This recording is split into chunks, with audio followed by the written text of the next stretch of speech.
Good day, viewers. Please sit back, relax, and enjoy the news today. Please feel free to share what you think and feel. Please don't forget to like, share, comment, and subscribe. Operation Dudula has threatened that foreign learners with no identity documents will not be allowed to enter schools next year.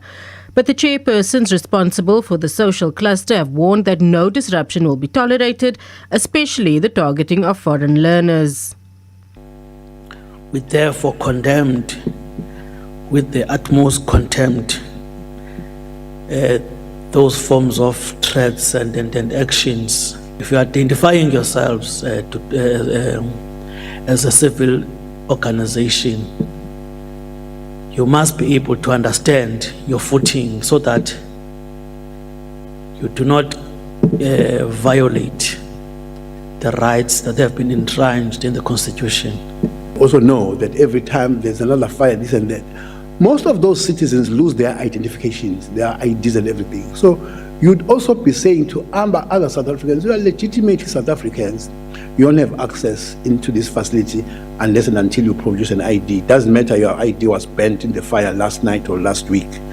Another concern raised involves 2 out of the 8 regulations of the Bella Act that have recently been gazetted. The Department of Basic Education has missed a June deadline to have all regulations published. The regulations refer to considering the demographics and education needs of the surrounding community. In the Act, however, in the Act, the responsibility for admission policy is actually given to the head of department. And we believe that that is not in line with the essence or the principles of the Act, and that potentially reinforces local demographic homogeneity, contrary to the type of inclusivity that the Act intended. The other regulation that was published involves the implementation of Grade R, which is compulsory in terms of the Act. South Africa is not a banana republic, but it is a constitutional democracy governed by the rule of law. How are you identifying a child that is not documented or is illegal in this country? It's a violation of those children's rights, regardless of how are they in this country. We will never accept that kind of destruction to take place. Our kids cannot. We are not going to allow that to happen. South Africa belongs to all of those who live in it. As healthcare workers, they can't just stop today. We don't take you unless you show an ID. There could be as well another South African who is legitimately supposed to come in there, but the ID is not there. But number 2, this part that is this person, foreign national coming in for the emergency medical services, me at the gate, I may not be able to ascertain that part. Ben. Thank you, Chairperson. Today, Honorable Chairperson, as a select committee of Education, Sciences and Creative Industries, we are here to... South Africa is not a banana republic, but it is a constitutional democracy governed by the rule of law. How are you identifying a child that is not documented or is illegal in this country? It's a violation of those children's rights, regardless of how are they in this country. We will never accept that kind of destruction to take place. Our kids cannot. We are not going to allow that to happen. South Africa belongs to all of those who live in it. As healthcare workers, they can't just stop today. We don't take you unless you show an ID. There could be as well another South African who is legitimately supposed to come in there, but the ID is not there. But number 2, this part that is this person, foreign national coming in for the emergency medical services, me at the gate, I may not be able to ascertain that part. Thank you, Chairperson. Today, Honorable Chairperson, as a select committee of Education, Sciences and Creative Industries, we are here to distractions in our 2026 school year. We as the select committee are very clear that we will never accept that kind of destruction to take place. We do not believe that when we want to make things right, it's the way of an approach. We therefore condemned with the utmost contempt those forms of threats and actions to be.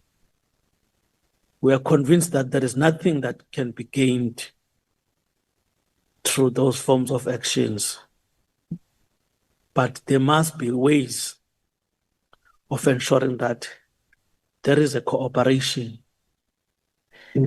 It is informed by our understanding, indeed, of what becomes the role of a civil society organizations. Because if you're identifying yourselves as a civil organization, you must be able to understand your footing so that you do not violate the rights that have been enshrined in the Constitution of the Republic.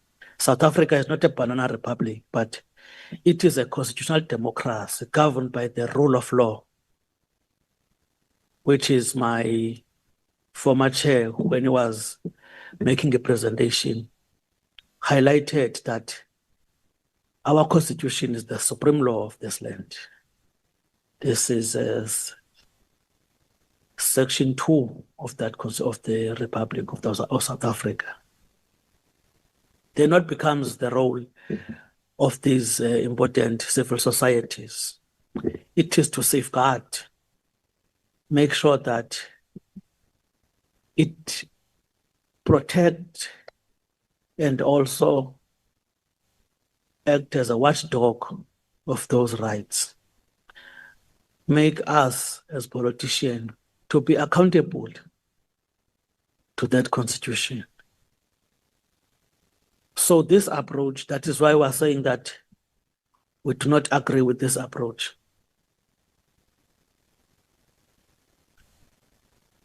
How are you identifying a child that is not documented or is illegal in this country? Because an undocumented child, as already been highlighted by Doc, is not automatically illegal to this country. I think you didn't do that if you are just going to take a blanket approach of destruction. As has been highlighted by Doc, that there are the various issues that led to those kids not to be able to have those necessary documents. You can name them. It's a plethora of those issues that can be highlighted, but the simplest one is highlighted, not to lament. It's when documents are banned or are lost. There are processes that must be followed in order to ensure that you get your necessary documentations. So at the time when we are embarking on that destructive and unwelcomed behavior, as highlighted, how are you going to identify that? We don't know. Hence, we're saying that that is not going to be the case. We're not going to allow anarchy to coexist with governance. If any form of anarchy, as this Operation Dudula is highlighting,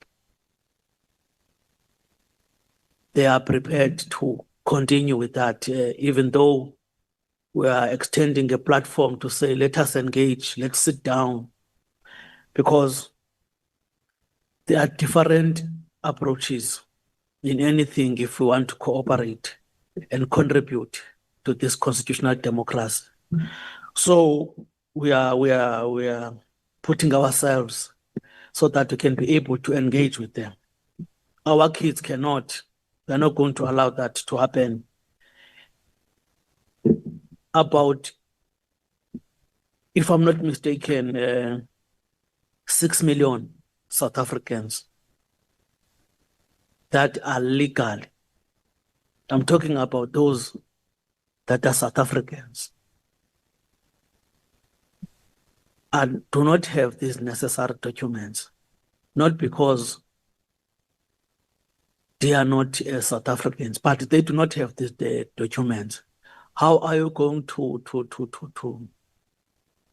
separate them if you are going to say that at the point of entry you just dismiss everyone that is suspected? Because you will be using now a funny approach of sniffer dogs, because there's only sniffer dogs that can sniff the illegal substance at airports. So we are not going to allow that kind of a behavior.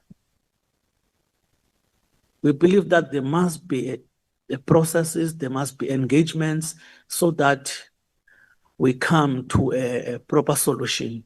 So that 6 million that we're talking about, it's about 11% of the population of this country. I'm not talking about those who are here for different reasons. I'm excluding. I'm not talking about those. I'm talking about only South Africans now. Only South Africans. So it tells you that we have challenges, but government is dealing with those challenges. If you're talking about the question of borders, there are legislations that are dealing with that. The question of immigration, the question of following up all of these critical issues that have been highlighted, you see. And also the new legislation that we have just passed. I'm not going to be expatiating on it, but those that are dealing with the governing of our schools, Bella Act is clear on undocumented kids. We're talking about the future of this country, talking about the government that is looking after the future of this country, that must not at any given moment find violated, because it's a violation of those children's right, regardless of how are they in this country. Bella Act is informed indeed by different court judgments, court orders. So as people, as citizens who are respecting the rule of the law, we embarked on this process of ensuring that there is one legislation that governs our schools. So I'm inviting Dudula people to familiarize themselves with what is constituted by the legislation, what is constituted by our law. Specifically, they must visit Bella Act so that they can be empowered. We are here for that. We are going to assist them so that they understand all of these issues that we are raising. We must not even be seen as people who are undermining or trying to be a stumbling block on the general role of civil society. We are clear and we are welcome, as it is also protected by the Constitution, because we want to have those watchdogs so that we do not by any means undermine or find ourselves not implementing what is expected in terms of the Constitution, but we cannot at the same time allow that. We cannot allow anarchy. Therefore, we are saying as a standing committee, if they want to contribute to this, to the building of this nation, they must come to the fore. We are not going to sit down and fold our arms. If they are, the established structures, they want to know how to participate, we are here. We are going to assist them. We will be part and parcel of ensuring that the role that, especially this month, is the month of women. We cannot undermine and neglect, the role that has been played by our forerunners. I'm talking about Mamalini Ngoyi, Idamdwana, Winnie Madikizela Mandela. They created conducive environment for our kids, the future generations to come, to be protected, not to be violated, because the threats on its own to us, it's not seems to be comfortable or accepted. Instead, they must protect those kids. We are not saying that if there are criminal elements that they are identifying or are, in the process, they must work with the security agencies. They must bring those to the books. We are not talking about that. We must not be seen as or misunderstood to be protecting any of those criminal as a criminal, regardless of documented or not documented. It must be brought to books, but there are necessary agencies that must work with. Cooperation in this instance is going to assist all of us. That's what we are saying as the select committee, specifically around this question. Thank you very much, Chairperson. Without a waste of time, I'm going to invite Honorable Jomo to give the opening presentation. Thank you very much, Mr. Mlot. Let me then go into the second part, which is really dealing with the issues of not only Dudula, but generally speaking. When you look into the preamble of our constitution, it talks about South Africa belongs to all of those who live in it. Now, that part to be respected and that part to be acknowledged, but this part all, how many and who's all? So I'm not a lawyer, so I won't get into that. It could actually be argued. Then Section 27 of our Constitution again talks about everyone has a right to health care services, including reproductive health care. We were confronted by many stakeholders during the NHI public hearings on that part. And hence the conclusion of that part was to say, but the country will and should give emergency health services, not what will be for all South Africans, a comprehensive healthcare services. So it means every citizen coming into a facility, citizen of the world, can only be afforded emergency medical services, which is probably what is binding us based on United Nations rules and all that. But the comprehensive part is that is not probably where we come in terms of support and to do that part. So I am glad that over the past few weeks, the Minister of Health has been discussing with the concerns of Dudula and other stakeholders who have brought this matter to our attention as a country. And our discussions, and also which then have come to be done by myself and the Minister of Health, is that these concerns cannot be ignored, brought in by these citizens. These concerns cannot be wished away, but maybe we should find an approach to handle them and going forward. And the discussion, therefore, going forward are, among other things, to address those issues. Fortunately, I was speaking to the minister who has just been a Minister of Home Affairs in the previous administration. And he mentioned the following, that there are certain acts that needs to be repealed, but bringing a bill into Parliament from the Home Affairs Ministry. One, a Citizens Act. I won't go into details there, but it means that part of that act talks about citizens being a very wide spectrum. I mean, South Africa is this side of a country. You can't have citizens of the world accessing services in the country the way. So that part must actually be looked into.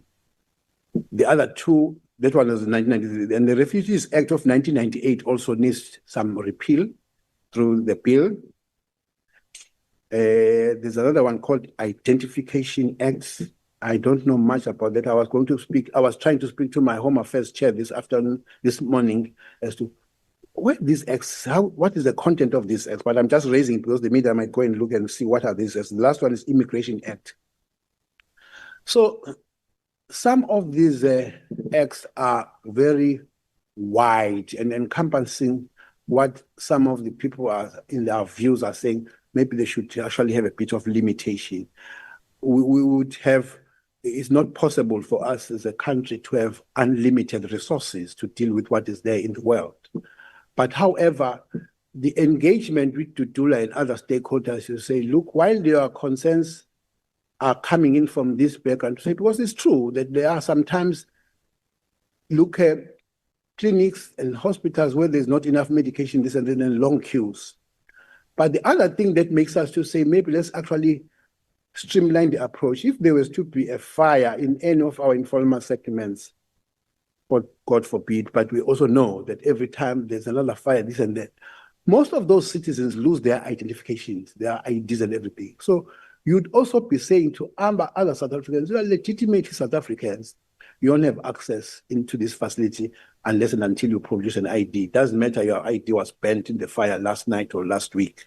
So in terms of that, therefore, those are things that if you engage with Dudula and other stakeholders, you then find a process to say, let's start. So it is something, because as healthcare workers, they can't just stop today. We don't take you unless you show an ID. On the basis of what I've just said, there could be as well another South African who is legitimately supposed to come in there, but the ID is not there. But number two, this part that is this person, foreign national coming in for the emergency medical services, me at the gate, I may not be able to ascertain that part. But let me end with this part. Even us as South Africans, until this NHI Act gets to be really moving, there's only two groups of South Africans who are actually getting free medical services. It's what was announced by President Nelson Mandela in 1994 in his very first State of the Nation, where he says, one, all pregnant mothers will access primary healthcare services free of charge. All children under 6 years will access primary healthcare services free of charge. And we can tell you of the huge benefits of what that has done in our country. But all of us, until we have really put all the issues that do with NHI, we still have to go to Chris Hanley Polakwana and pay if we actually are able to pay and we are working and pay for the service that we receive. But even if we have now got an NHI in place and we say it's free, it is free at the point of service. There are South Africans who will contribute to the fund and NHI, so there's nothing completely free. It is free at the point of service that will not disadvantage South Africans who will come at the point of service, but all of us will have to register, give support, and therefore be able to contribute to the fund. All that it will happen now that at the point of service, I will not have to, I'll only have to produce my ID to say we are Sibongiseni Dhlomo, yes, you are registered, now get in there and then you get the service. So we'll still have to actually do that. So you may just say NHI is coming in for free health services, yes, at the point of say, but there are South Africans who are going to